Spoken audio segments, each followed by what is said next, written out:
ఏ age వాళ్ళని చూసినా కూడా ఎమోషనల్‌గా వాళ్ళు యాంగ్రీ వచ్చినా, బాధొచ్చినా ఏ ఏ ఎమోషన్ అక్కడ చూపిచ్చేస్తున్నారు తప్ప, హ్మ్. ఎవరు కంట్రోల్ చేసుకోవాలనే పాయింట్‌లో ఉన్నట్ల. హ్మ్. హ్మ్. దీన్ని మనం ఒక అడల్ట్ ఏజ్‌లో కంట్రోల్ చేయాలంటే చిన్నప్పటి నుంచి ఎటువంటి జాగ్రత్తలు తీసుకోవాలి? ట్రైనింగ్ అవసరం గూడా. హ్మ్. ఎమోషన్ వచ్చినప్పుడు దేర్ ఆర్ స్టెప్స్.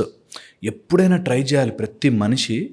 అసలు ఎమోషన్ వస్తే నా లోపల ఏమైతుంది అని గమనించాలి. హ్మ్. You know that's a great spiritual experience.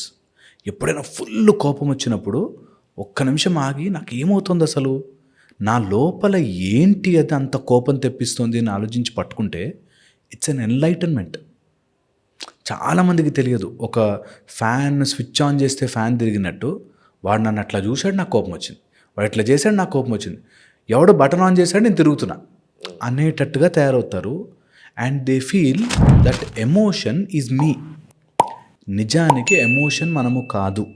ఇది మనం తెలుసుకుంటాం. సీ నా ఫీలింగ్ ఇంపార్టెంట్ కాదా? వాళ్ళకి నేను ఇంపార్టెంట్ కాదా? Feelings are just sensations.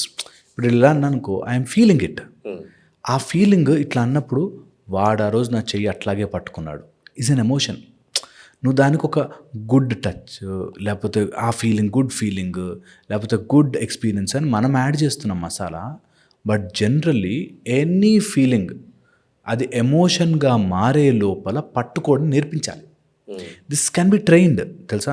ఎప్పుడైనా కోపం వచ్చినప్పుడు ఎప్పుడైనా బాధ వేసినప్పుడు ఏంటి నీకు బాధ పెడుతోంది అని పిల్లల్ని మనము ట్రైన్ చేయాలి.